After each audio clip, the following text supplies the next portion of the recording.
sábado, Dios mediante, tendremos ayuno y oración este sábado de 9 a 1 de la tarde. Un tiempo para clamar a Dios por la nación. Salva, oh Jehová, al Ecuador. ¿Cómo le ha ido en las comidas?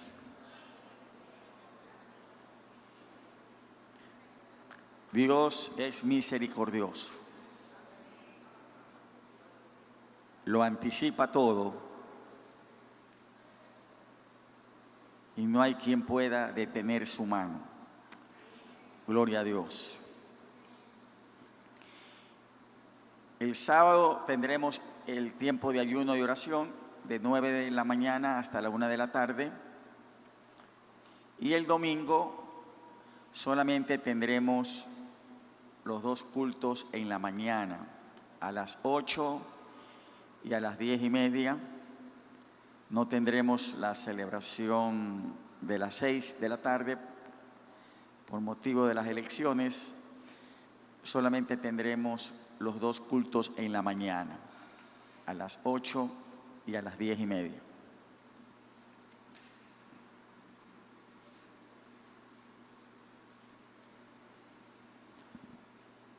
Bien, ¿trajo las notas del estudio o le volvieron a dar? Porque lo ideal hubiera sido que usted trajera las notas, ¿verdad? Porque el miércoles pasado le entregamos, pero ante lo sucedido decidimos tener un tiempo de oración. Continuando con el estudio bíblico en el libro de Esther, uno de los énfasis que corre en los versículos de esta noche, el punto alto y bajo del ego. El punto alto y bajo del ego, ¿no? ¿Qué es el ego? El ego, ¿qué es? El ego es el yo.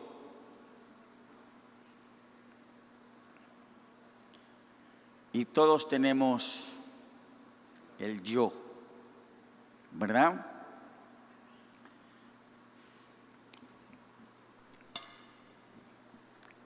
El punto alto y bajo del ego.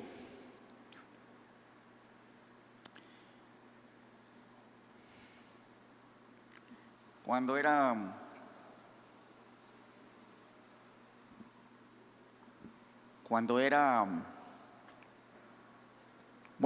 niño, adolescente,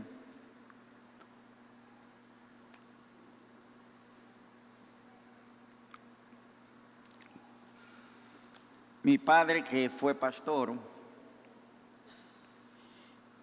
él le gustaba dar las enseñanzas usando proyecciones. Era unas secuencias de vistas, de cuadros,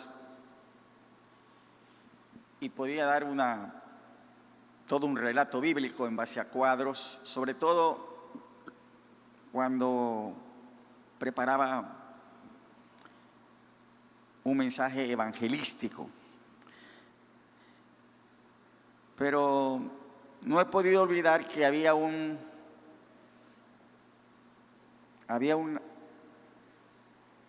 unas filminas de proyector que se llamaba El Señor Yo-Yo. El Señor Yo-Yo. ¿Ah? Y claro, usted está pensando en el yo-yo que sube y baja. Pero el énfasis de la filmina era más bien enfatizar la conducta de un creyente. La conducta de un creyente, aquí no hay ninguno de esos, ¿verdad? Pero es la conducta de un creyente lleno de su yo. Y era interesante ver esa proyección, no sé qué se habrá hecho. El señor Yoyo. El ego, diga el ego. El punto alto y bajo del ego. Algo estupendo del estudio profundo de un libro breve, es que dedicamos tiempo a explorar emociones y relaciones complejas. Diga emociones y relaciones complejas.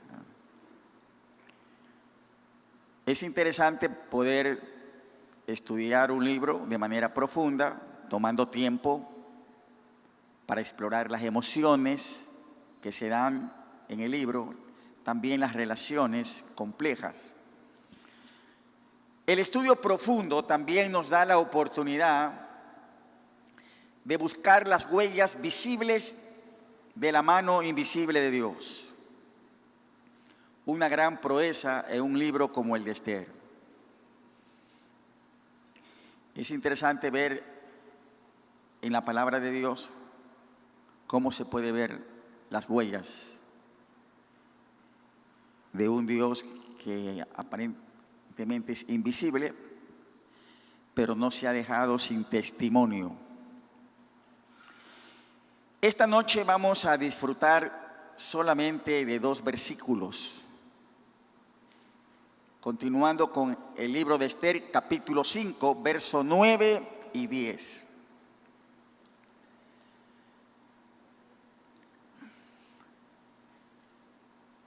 Vamos a leer de manera unánime estos versículos. Estos 2 versos que consideramos esta noche y nos vamos. Esther 5,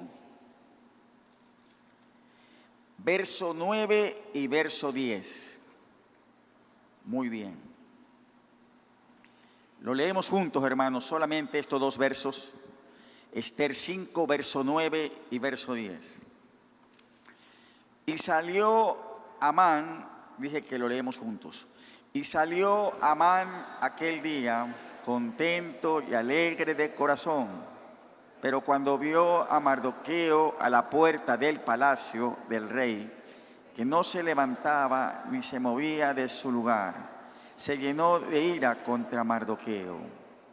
Pero se refrenó Amán y vino a su casa y mandó llamar a sus amigos y a Zeres su mujer.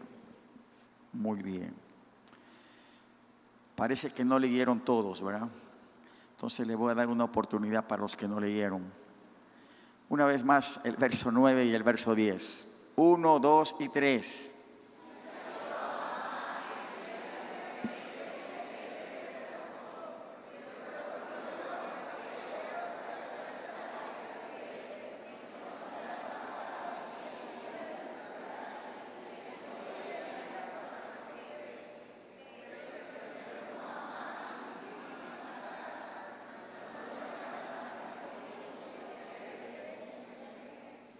Amén. Demos gracias a Dios por su palabra. Padre Celestial, eres bueno. Tu palabra preciosa, viva y eficaz. Gracias, Espíritu Santo de Dios, por ministrar nuestras vidas con tu palabra. Y una vez más lo rogamos que así sea en esta noche, en este tiempo cuando nos reunimos para estudiarla, para considerarla. Gracias, Espíritu de Dios, te damos. En el nombre de Jesús. Amén y amén.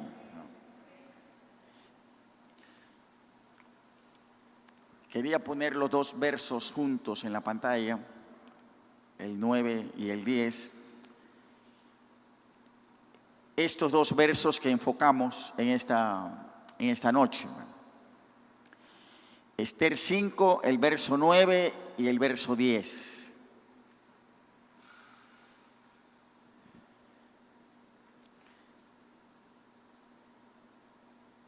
Ahora sí. Ahí tenemos los dos versículos. Hagamos algo divertido esta noche. ¿A cuánto les gustan las cosas divertidas?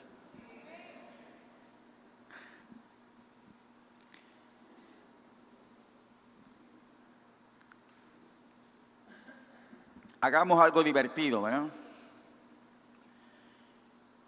Cambiemos, dice, los papeles por unos minutos. Usted va a escribir la lección de hoy en vez de hacerlo yo. Piense lo que quiera explorar en estos versículos. Versículo 9 y versículo 10 en la pantalla.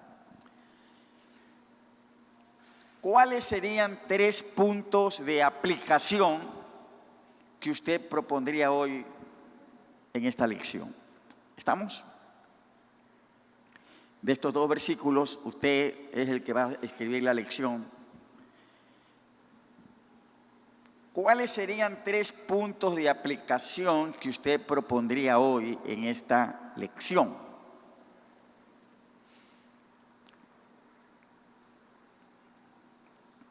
Le voy a dar unos minutos para que haga el ejercicio, ¿verdad? No sé por qué me estoy acordando, usted no se va a equivocar, pero me acuerdo que en una clase de homilética, los alumnos estaban haciendo la práctica de la predicación y yo era el maestro de la clase y para mí era divertido, nada aburrido estar con ellos compartiendo y entonces los alumnos participan y luego se hace una evaluación. Entonces participó uno, que no le doy el nombre porque si le doy el nombre puede ser que usted lo ubique, ¿verdad? Y él era pastor y lo cierto es que después de que él hizo la entrega de su mensaje, vino la evaluación, ¿verdad? Y todos en la clase le dieron la aprobación. ¡Excelente! Y yo esperaba que por lo menos uno de la clase observara algo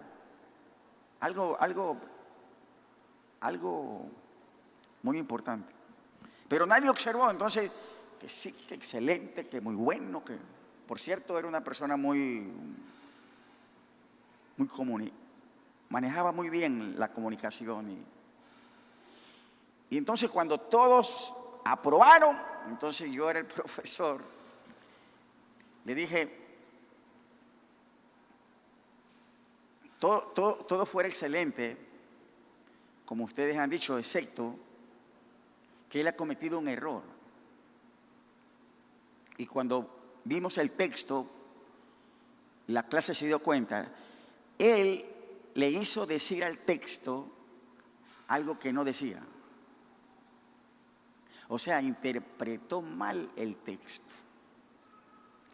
Y si usted interpreta mal un texto, se cayó todo el mensaje. Porque no ha dicho, interpretó mal el texto. Pero ustedes van a sacar correctas aplicaciones, ¿verdad? ¿Ya tiene las 3 aplicaciones de esos 2 versos? Ya el hermano Arturo lo tiene, ¿verdad? ¿Cómo que no? ¿Tiene una pluma? ¿No trajo? No sé, consulto con los hermanos que atienden el culto si hay que tener plumas para... Hay que traer... Bien, 3 aplicaciones. ¿Cuáles serían 3 puntos de aplicación que usted propondría hoy en esta lección? 3 puntos de aplicación en relación con estos 2 versículos. 3 puntos de aplicación. Un punto de los 3, escribió los 3.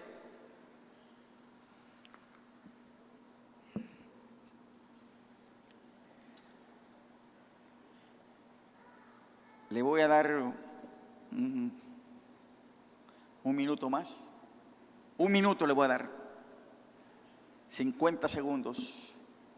3 puntos de aplicación que usted propondría hoy en esta lección, en base a estos 2 versos que ya leímos, Esther 5, 9 y 10. 3 puntos de aplicación.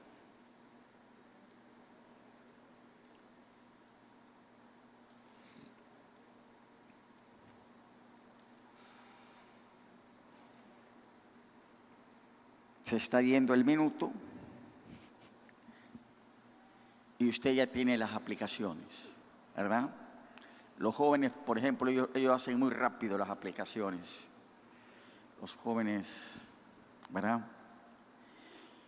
Y también todos son idóneos.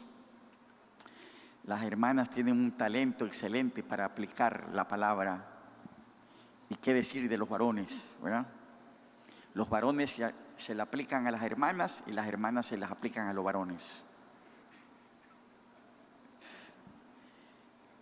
Bien, 3 puntos de aplicación que usted propondría hoy en esta lección. ¿Cuáles serían? ¿Quién quiere compartir aquí un punto de aplicación de los 3? ¿O 2? ¿O 1 por lo menos? Aquí uno. Un punto de aplicación.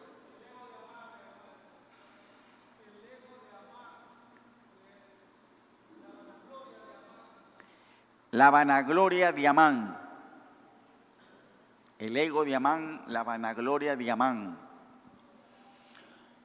Gracias. Otro punto de aplicación.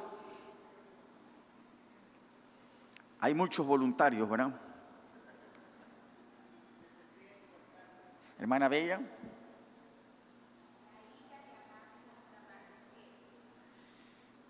La ira de Amán contra Mardoqueo. Ese es un punto que usted consideraría. La ira de Amán contra Mardoqueo. Puntos de aplicación. Estamos escuchando. En esta nave, la última nave. Puntos de aplicación que usted propondría hoy en esta lección. Dígalo fuerte, hermano.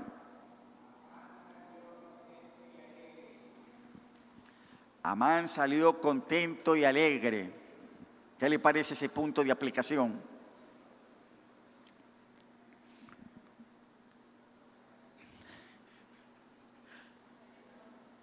Tres puntos de aplicación que usted propondría en esta lección.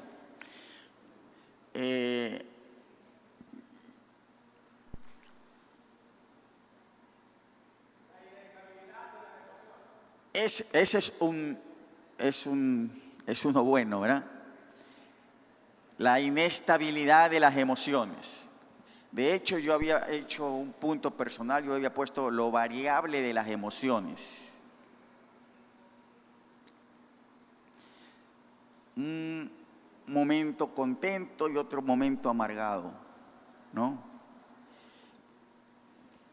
3 puntos de aplicar ese pasaje. Entonces, si usted solamente me dice el texto o lo que está pasando en el texto, debería es buscar una aplicación, ¿verdad? Por ejemplo, otra aplicación podría ser, ¿cuál?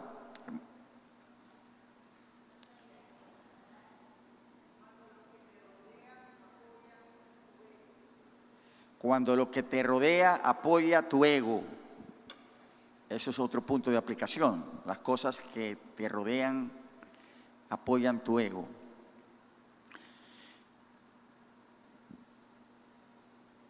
Otro punto de aplicación. Falta de identidad. Ya, usted ve allí una falta de identidad. En esos 2 versículos, falta de identidad. Puntos de aplicación, ¿verdad? Otro punto de aplicación, por ejemplo, pudiera ser la ira refrenada. La ira refrenada. Puntos de aplicación en base a esos dos versículos. Bien, confío en que hizo el ejercicio de estas aplicaciones. Gracias por los amenes. Este ejercicio tiene el propósito de recordarnos cuánto puede decirnos la obra de arte de la palabra de Dios en pocas palabras. ¿Cuánto puede decirnos la obra de arte de la palabra de Dios en pocas palabras? ¿Estamos? ¿Completó las notas? ¿Qué es la palabra de Dios? Es una obra de arte. La palabra de Dios. ¿Cuánto puede decirnos en pocas palabras? Entonces usted considera los versículos y busca sacar aplicaciones, ¿verdad? La palabra de Dios es una obra de arte.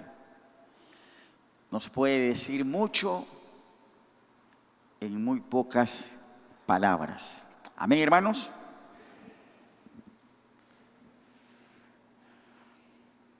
Cuando fui alumno en el seminario, mi profesor de homilética, a quien le guardo mucho respeto y gratitud por lo que me enseñó,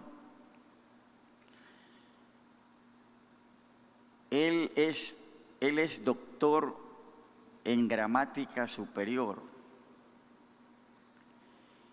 Y entonces él enfatizaba en la clase a analizar los versículos gramaticalmente, pero de una forma increíble. Y él hablaba de las conjunciones y de la partícula y por qué esta palabra está aquí y no acá. Un análisis del texto con ese énfasis. Bueno, él era doctor en gramática, ¿no? ¿Qué significaba el punto y coma? ¿Qué significa la coma? ¿Por qué después de una palabra hay punto y coma y no coma? ¿Qué es el punto seguido? ¿Qué es el punto aparte? La palabra de Dios en pocas palabras puede decirnos muchísimo. Además, el verdadero estudio, diga el verdadero estudio, requiere que usted piense acerca de un texto y no solo guarde pensamientos en su cabeza. El verdadero estudio que requiere que usted y yo pensemos acerca de un texto. Al meditar en la palabra, eso es meditar en la palabra, ponerse a pensar, ¿no? Al meditar en la palabra, pensar sobre un texto, aún la porción más breve puede invitarnos a los pensamientos más profundos. A veces Dios nos dice algo profundo de Él. Otras veces nos dice algo profundo de otra persona. Y otras veces de nosotros mismos.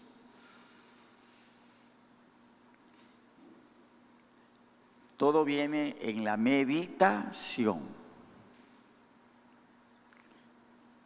El verdadero estudio requiere que usted piense acerca de un texto, meditar en la palabra. Dijo el salmista, ¿recuerda las palabras del salmista? Más que todos mis enseñadores he entendido, porque tus testimonios fueron mi meditación. Esa fue la experiencia del salmista. Él dijo, yo he alcanzado más entendimiento que mis maestros, meditando en la palabra de Dios. ¿Estamos, hermanos? Entonces, al meditar en la palabra, una porción breve puede invitarnos a los pensamientos más profundos. A veces Dios nos dice algo profundo de Él, otras veces nos dice algo profundo de otra persona, otras veces de nosotros mismos, como en qué lío estamos metidos sin Él. Y en ese lío no queremos estar, ¿verdad? Es un gran lío estar sin Dios. ¿Estamos, hermanos?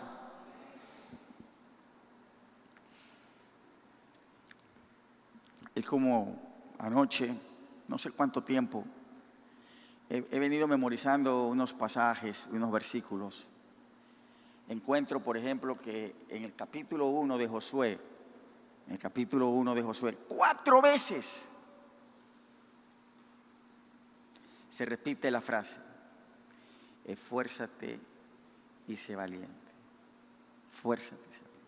Pero en la meditación, pensando en estos textos, me quedé pensando de que llega un momento en que el Señor dice, Dios dice, mira que te mando que te esfuerces y seas valiente. O sea, esforzarse no es una opción, esforzarse es un mandamiento. Hay que esforzarse. No, es que yo no soy tan esforzado, pues está en desobediencia. Porque Dios dice, mira que te mando que te esfuerces y seas valiente. O sea, hay que ser valientes. También lo manda el Señor. Y en estos tiempos que estamos viviendo, se requiere ser valiente, pues, hermano. A veces es necesario dar la vida por lo correcto. Pero muchos no llegan hasta ahí. Bien, estamos hablando del ego, que es uno de los énfasis en estos versículos. ¿Qué es el ego? Ya lo dijimos, el ego es el yo. ¿Qué es el ego? Es el yo. ¿Y qué es lo que nos manda el Señor con el yo, en relación con el ego, con el yo? Y está en una pregunta aquí en sus notas, dice, ¿por qué Cristo nos llama a morir o negarnos a nosotros mismos, morir a nuestro ego, negarnos a nosotros mismos y seguirle? ¿Qué pasa con el ego?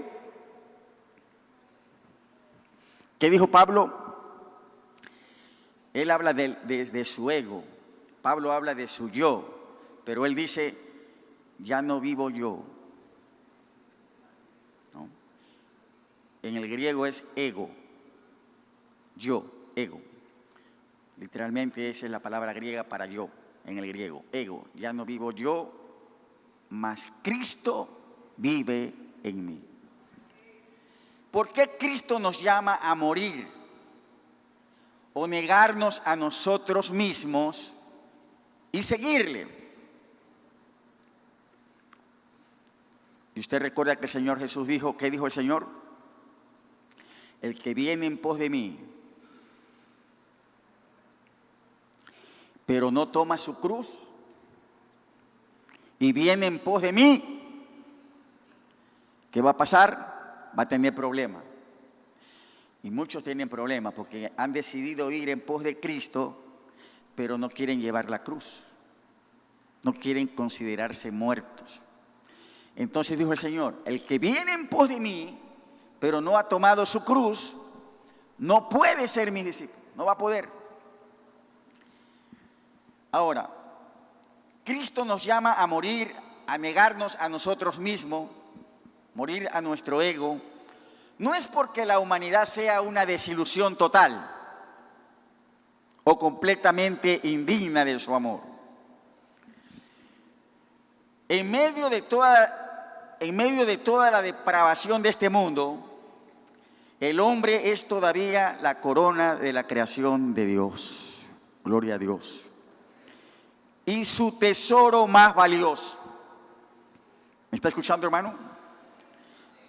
En sus notas, ¿verdad?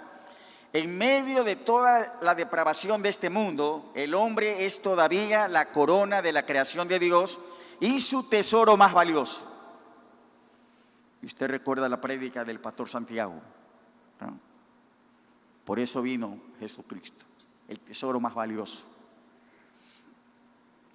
El propósito de Cristo al llamarnos a negarnos a nosotros mismos es que neguemos nuestro egoísmo. Digan, neguemos. Neguemos nuestro egoísmo, ambición o cualquier emoción dañina que nos aleje de sus planes elevados para nosotros. Ese es el propósito de Cristo al llamarnos a negarnos a nosotros mismos, que neguemos nuestro egoísmo, ambición o cualquier emoción dañina que nos aleje de sus planes elevados para nosotros. Gloria a Dios. Amén, hermanos. Miren, hermanos, amados, nadie tiene los mejores planes para nuestras vidas sino Dios. Y si usted puede tener buenos planes, el hombre puede tener planes para sí mismo, pero los mejores planes y los planes más elevados para nuestras vidas están con Dios. Amén, hermanos. Entonces, como Dios tiene el mejor plan, el plan más elevado para nuestras vidas, entonces el Señor dice, nos llama a negarnos a nosotros mismos, ir en pos de Él.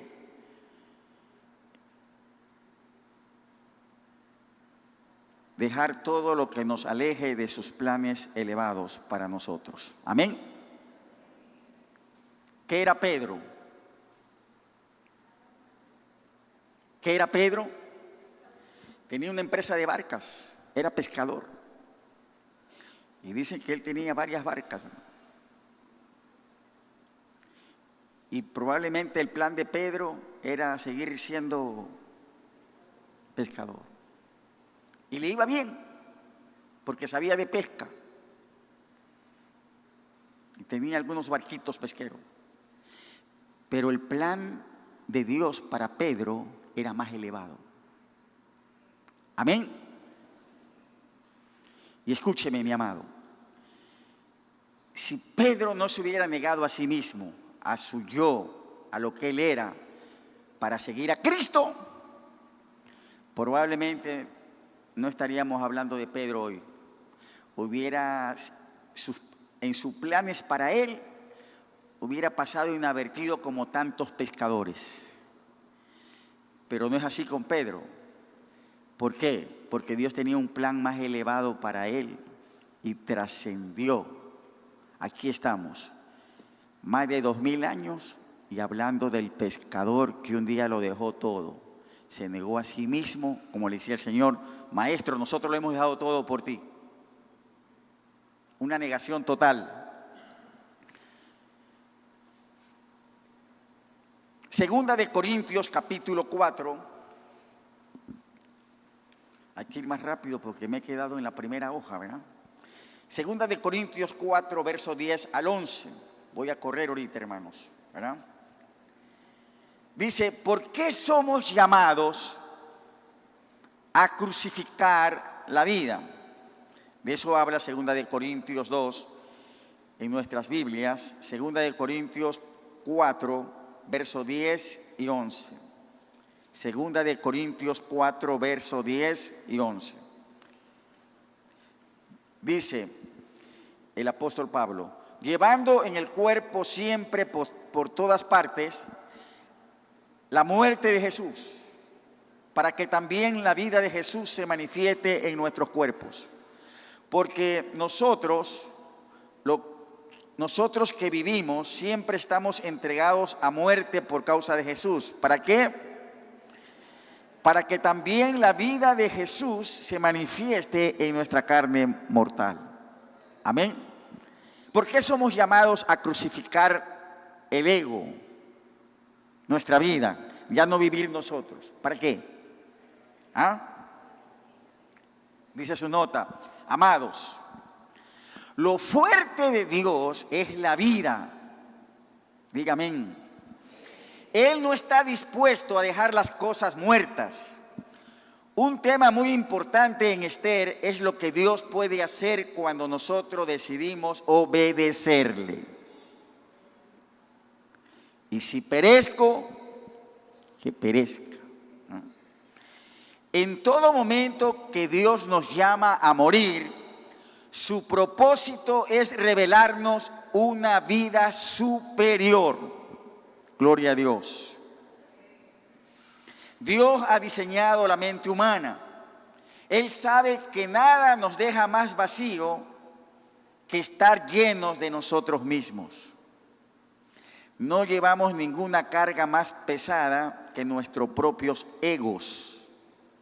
Y no tenemos nada más fácil de quebrarse. ¿Estamos? Volvemos a la pregunta antes de ir a la siguiente página. ¿Por qué somos llamados a crucificar la vida, a morir? ¿Para qué? Lo fuerte de Dios no es la muerte, lo fuerte de Dios es la vida, ¿verdad? ¿Por qué somos llamados a crucificar? El yo, la vida personal. ¿Para qué? Para que la vida de Cristo pueda manifestarse a través de nosotros. Amén. O vive usted, o vive Cristo. ¿Estamos? Y es una lucha, ¿no? Y es bonito cantar, ¿no? No vivo yo, mas Cristo vive en mí. Y hay tantos problemas, hermano. ¿Por qué? Porque el creyente sigue viviendo Él. Y claro que canta. Para mí el morir es vivir. Para mí el morir es vivir. Para el creyente así debe ser. El morir es vivir. Si yo muero a mí mismo, la vida de Cristo se va a manifestar a través de mí. Dice Pablo, llevando siempre, no solamente los domingos, llevando siempre y en todas partes la muerte de Cristo para que también la vida de Cristo se manifieste en nosotros. ¡Gloria a Dios! La vida de Jesús a través de nosotros. Bien, ¿qué pasa con el ego humano? Casi iba a traer una vejiga aquí y poner unos alfileres aquí en el piso, ¿verdad? El ego humano es tan fuerte como un globo barato que va rebotando de un lado a otro, una vejiga inflada, en un cuarto lleno de agujas puntiagudas. ¿Qué pasa con un globo así? ¿Ah? Imagínense que yo hubiera traído un globo aquí y esto está lleno de alfileres. Ahí va el globito. ¿Hasta cuándo qué? ¡Bum! Se acabó. El ego humano es tan fuerte como un globo que va rebotando de un lado a otro en un cuarto lleno de agujas puntiagudas. Nosotros, tan humanos como Amán, podemos sentir prácticamente su caída desde el éxtasis hasta el enojo. Eso lo vamos a ver. Cuando estamos llenos de nosotros mismos, somos tan frágiles que nunca nos paramos en la cima de un monte sin que los pies se acerquen al precipicio. Cuando estamos llenos de nosotros mismos, ¿qué pasa?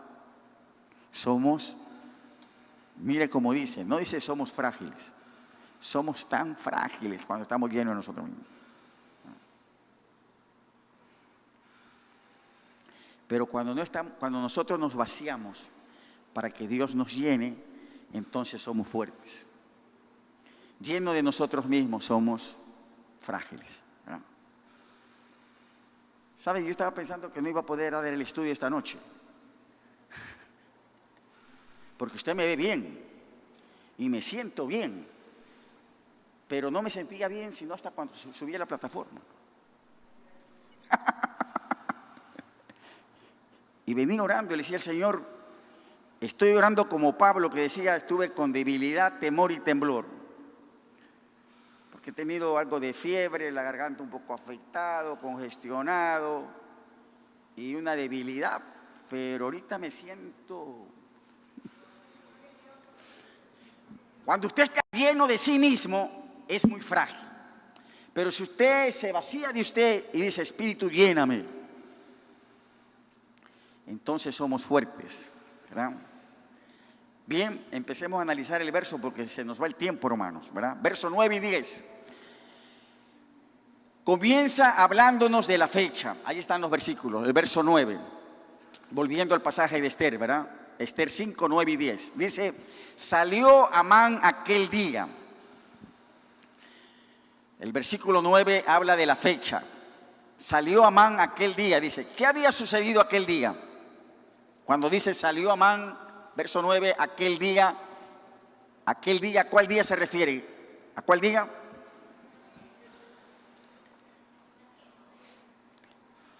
Al día en que había sido participado de un banquete e invitado a otro. Imagínense, o sea, es el día en que ha terminado una fiesta con el rey, con la reina, y seguido lo han invitado para otro banquete más. Ese es el día, ¿no?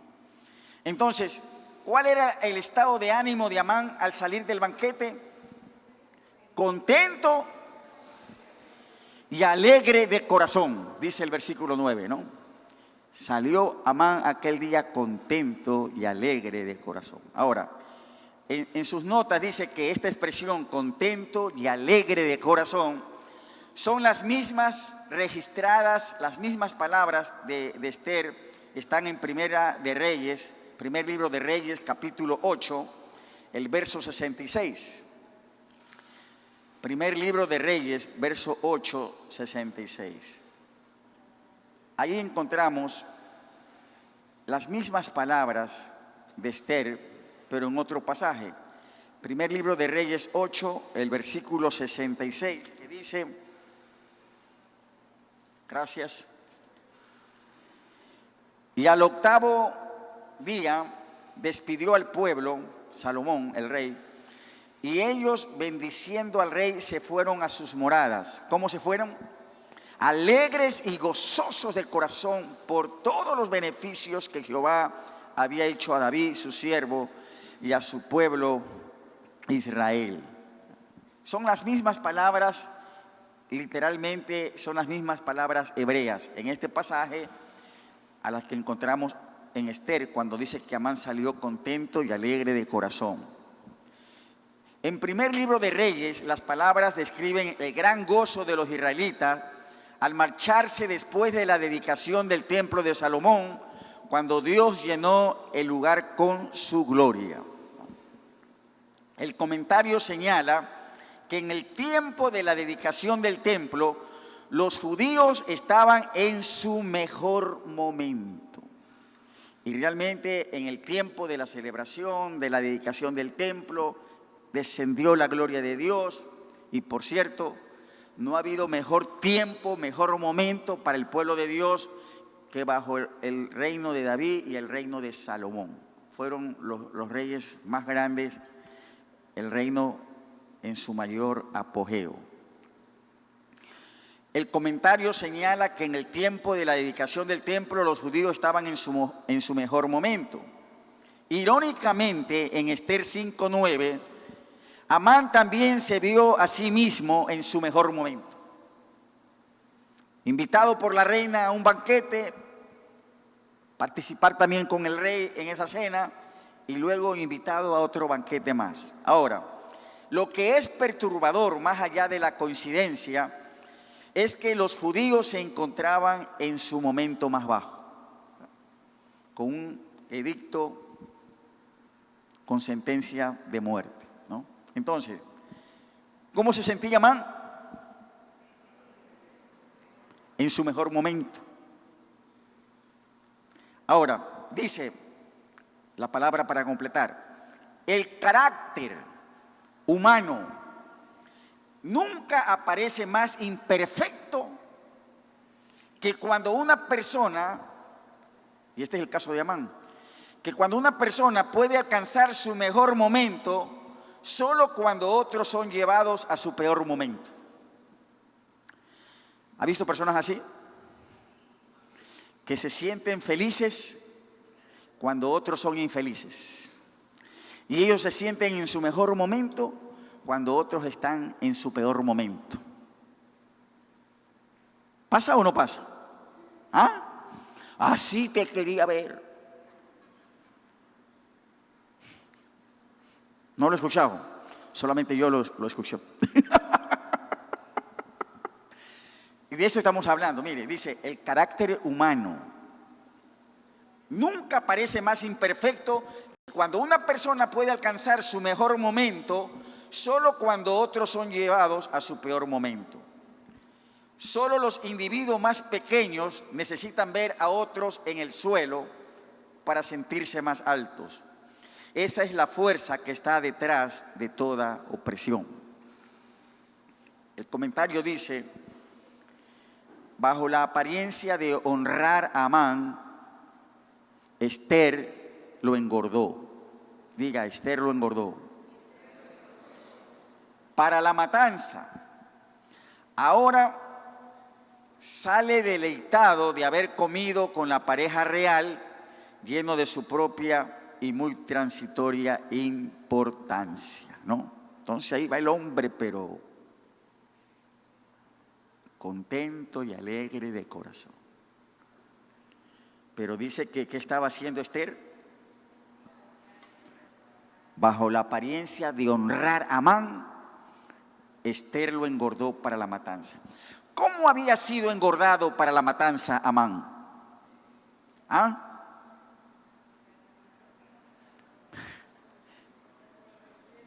¿Qué pondría usted ahí como respuesta?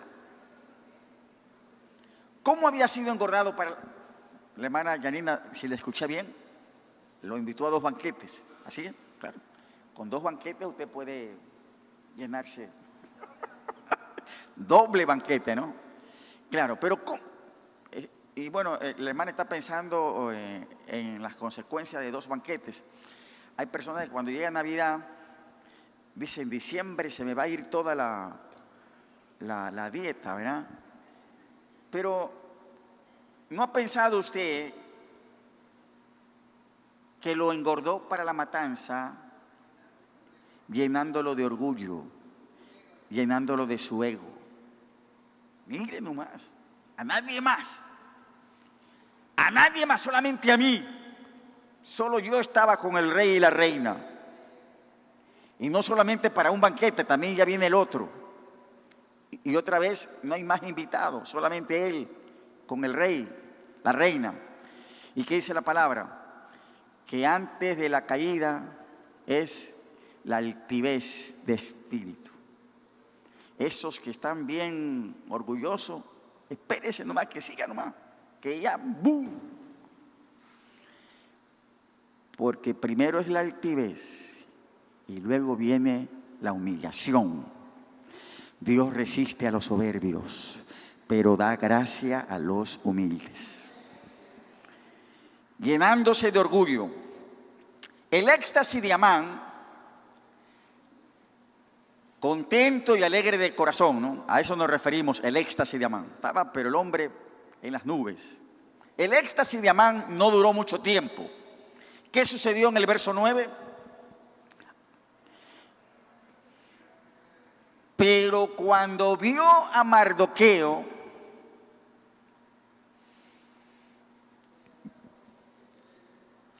sucedió en el verso 9 algo que evaporó rápidamente su buen estado de ánimo. El hombre iba pero contento y alegre. Imagínense cómo son las emociones tan, ¿no? Iba ahí extasiado.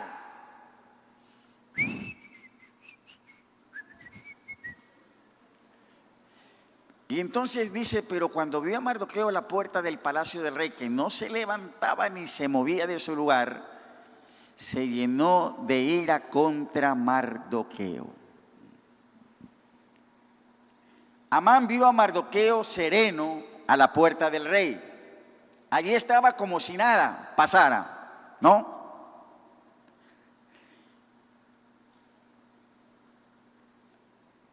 Y entonces, a la puerta del rey, ¿y qué pasó?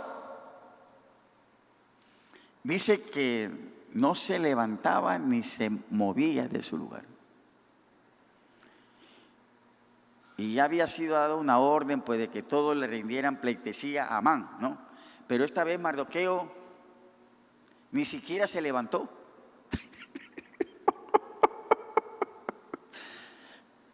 Antes a lo mejor decía por no arrodillarse, pero Ahora ni se levanta ni se mueve, una total indiferencia. Mardoqueo. Y entonces dice, Amán vio a Mardoqueo sereno a la puerta del rey. Allí estaba como si nada pasara. Y entonces, probablemente Amán había escuchado que Mardoqueo antes había estado gritando, vestido de cilicio y ceniza, dando clamor. Pero ahora, y él dice, ¿qué ha pasado? Este está aquí como que si nada le pasa. Es más, un irrespetuoso, ni se levanta, ni se mueve, ve que estoy pasando, no me rinde ninguna pleitesía. ¿Qué había cambiado? El decreto era inalterable, el decreto de muerte seguía igual. Amados, una circunstancia de temor puede permanecer igual, pero la actitud del Hijo de Dios puede cambiar respecto a ella. Algo tremendo había sucedido mientras el mal se deleitaba en su éxito. La oración y el ayuno. Gloria a Dios. La oración y el ayuno. Claro. Ese Amán, no sé si Amán se dio cuenta o no, de que ese Mardoqueo,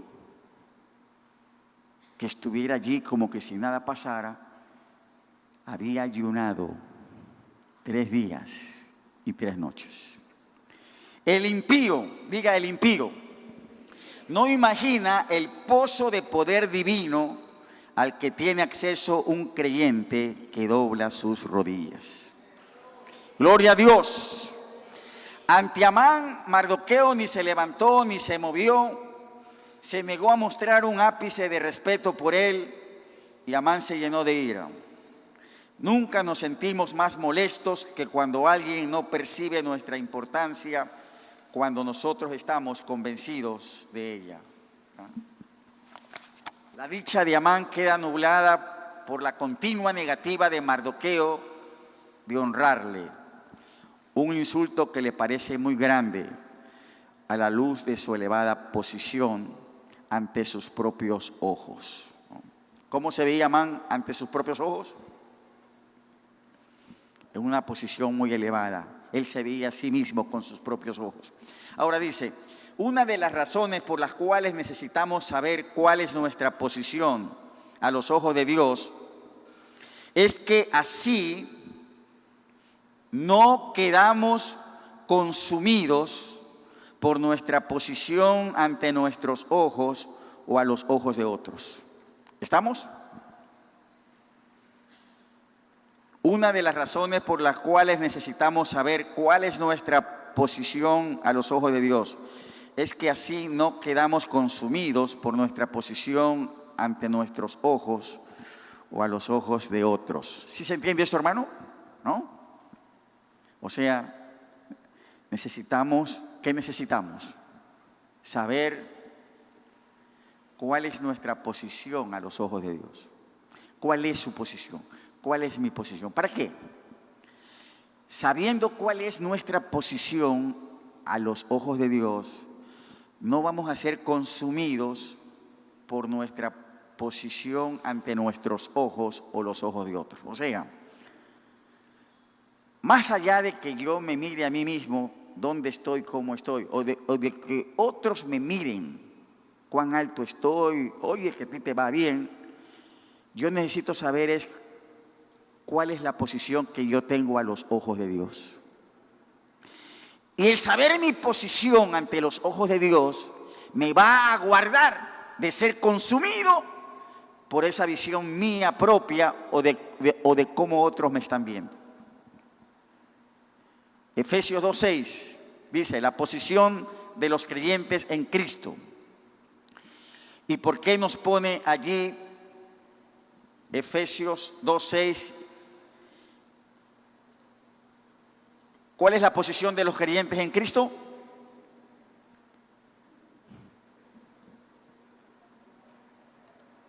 ¿Dónde estamos? ¿Cuál es su posición, hermano? ¿Cuál es nuestra posición? ¿Dónde estamos? Esto es algo espiritual. Es espiritual, porque antes, mire el verso 6 dice,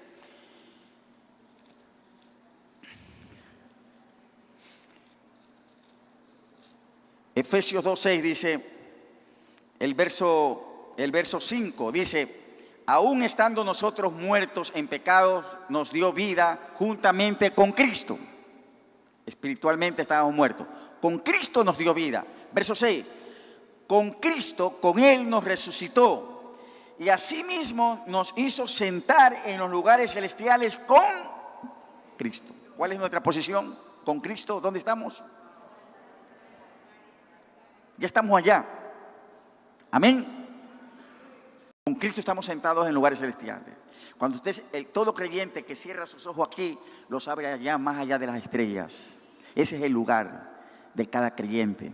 Ahora es espiritual, pero llega un momento en que eso será una realidad, en el momento que partimos, en el momento que el Señor viene.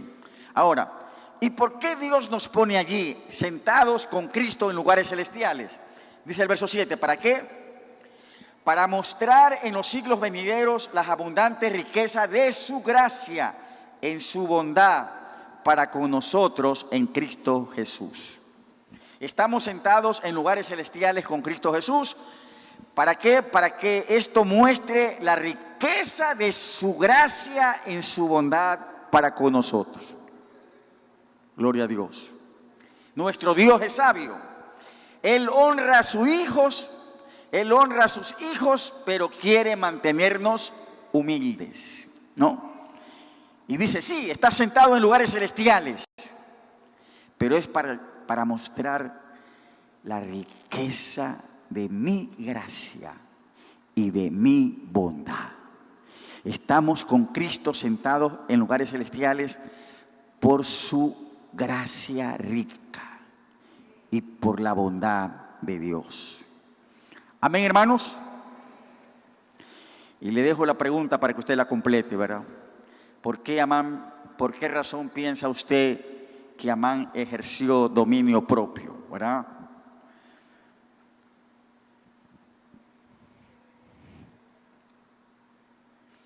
No piense que Amán no experimentó una reacción. Él se las arregló para retrasarla. Era una ira refrenada. Ahí estaba por dentro, ebulliendo, hasta que cruzó la puerta de su casa. No quiso dar a los siervos que observaron aquella deshonra la satisfacción de saber que eso le molestaba. Amán tenía a Mardoqueo como su problema principal. Pero cuán irónico que la aduladora invitación de la reina era en realidad un peligro mucho más grande que la indiferencia de Mardoqueo. Amán no tenía ni idea de que su rival se sentaba frente a él en la mesa real, llevando en aguas y sirviendo su té. Oremos, amados. Padre, esta noche te damos gracias. Que tu Espíritu Santo nos ayude en los tiempos de meditación, pensamientos, meditando en tu palabra. Gracias, Señor. Tu palabra es todo un arte. Cada frase, cada verbo, cada conjunción. Todo el texto ha sido inspirado para nuestra edificación. Y gracias, Señor. Danos por siempre el desafío de que si muere nuestro yo, lo crucificamos, Cristo, su vida, se va a manifestar en nosotros y a través de nosotros para la gloria de Dios. Gracias, Padre, te damos. Te agradecemos también este tiempo, Señor, de bendición cuando damos a ti una ofrenda o un diezmo que lo hayamos apartado. Y gracias por tu promesa de bendición, sobre nuestras finanzas, sobre nuestros trabajos, al diezmar, al ofrendar. Lo hacemos en el nombre de Jesús. Amén y amén. Los hermanos encargados nos ayudan para recibir en este tiempo las ofrendas y los diezmos del Señor.